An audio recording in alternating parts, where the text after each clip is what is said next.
A special provincial official funeral for Queen Mother of Amampondo Queen Figelephi Bongelethu Ndamase.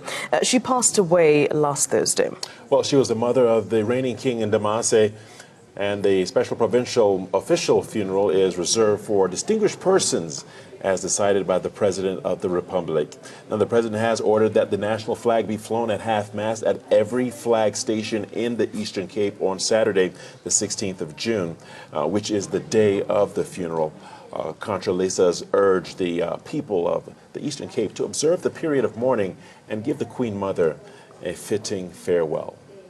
The Congress of Traditional Leaders of South Africa welcomes the decision taken by the President of the Republic to confer an official special funeral for Queen Bongelethu Ndamase from the Eastern Cape. We think that this is a very progressive decision because in the majority of cases, people in communities will say that the President only declares special funerals only for politicians. So it's very important to understand that South Africa is a republic of a special type because it has royalty in it, it has kingships, it has queenships. And therefore, we are quite happy and delighted with this decision. We think that it is the right decision. Well, Contralesa Mkiva added that the Queen leaves an enviable legacy as a people's monarch. And Mkiva also says that she lost her husband at a very early age.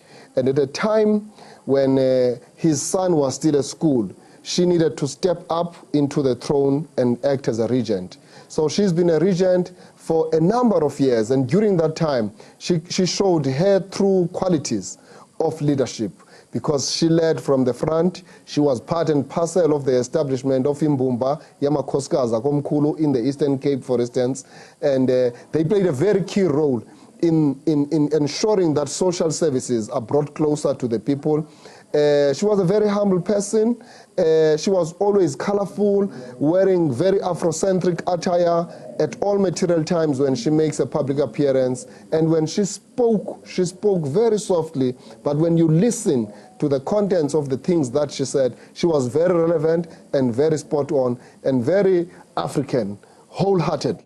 Well, she represented the institution of traditional leadership very well. She showed everybody in the country as a whole that women in the institution of traditional leadership have a critical role to play. Remember that women are characterized as the teachers and nurses because they deal with that work at an early age. She did not abdicate that responsibility because she was a queen. She ensured that all the children from where she comes from, she offered her leadership in the entire community, starting with her own children. She never elected servants to do certain things in the home front. When we visited the palace at Enyandeni in the Eastern Cape, she has always been a very active person. She did not sit in the sofa and wait for other people to do the job for the visitors.